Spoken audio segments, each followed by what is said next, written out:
लक्ष्मीनाशमारम्भां नाथयामुनिमध्यमाम् अस्मदाचार्यपर्यन्तां वन्दे गुरुपरम्पराम्।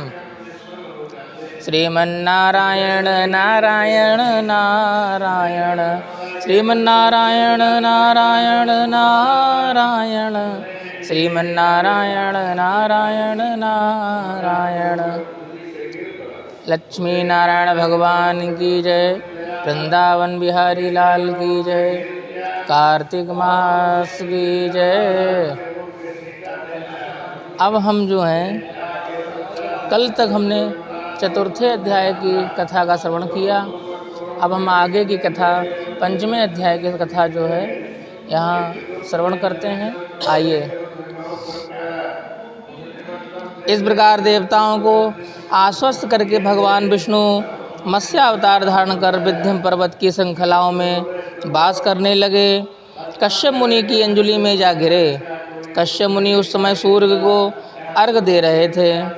मुनि ने अंजलि में मत्स्य को देखा तो उन्हें उस पर दया आ गई और उन्होंने उसे अपने कमंडल में डाल दिया। लेकिन मत्स्य का आकार बढ़ने लगा और कमंडल भी छोटा पड़ गया।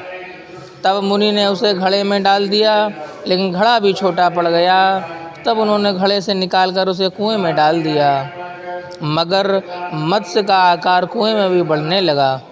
तब उन्होंने उसे कुएं से निकालकर सरोवर में डाल दिया। मत्स्य का आकार भी वहाँ भी बढ़ गया। तब मुनि उस मत्स्य को सरोवर से निकालकर समुद्र में डाल दिया। समुद्र में मत्स्य रूप श्री विष्णु ने जल में छिपे शंख को मारकर और उसका सब हाथों में लेकर जल से बाहर निकले। यह देखकर देवता प्रसन्न हो गए और उनकी स्तुति करने लगे।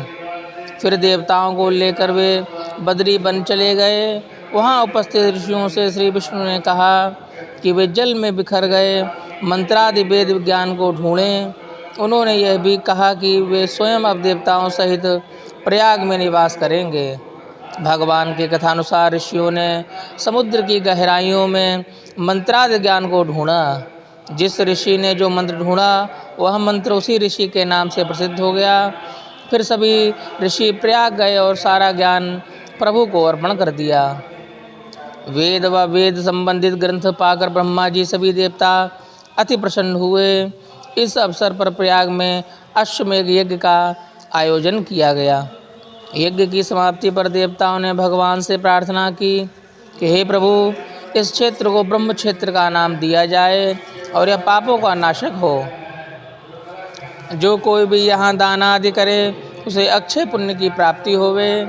देवताओं की प्रार्थना सुनकर भगवान विष्णु प्रसन्न हो गए और कहा कि यहाँ भागीरथी गंगा व सूर्यपुत्री यमुना का संगम है, अतः यह क्षेत्र सभी तीर्थों का राजा होगा।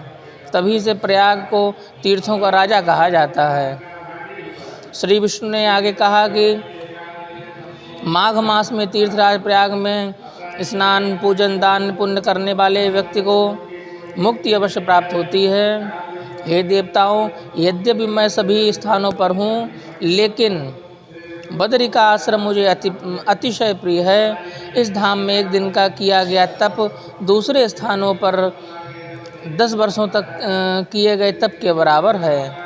नारद जी ने राजा पृथु से कहा कि हे राजन, जो श्रद्धालु इस कथा को श्रद्धा भाव से सुनता है वह तीर्थराज प्रयाग में स्नान व बद्रीनाथ धाम में दर्शन का फल प्राप्त करता है।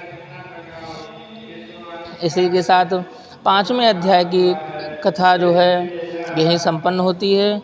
आगे की कथा जो है 6वां अध्याय हम कल श्रवण करेंगे। श्रीमन्नारायण नारायण नारायण भजमन नारायण नारायण नारायण श्रीमन्नारायण नारायण नारायण। लक्ष्मी नारायण भगवान की जय। वृंदावन बिहारी लाल की जय। कार्तिक महात्म की जय। जय जय श्री राधे।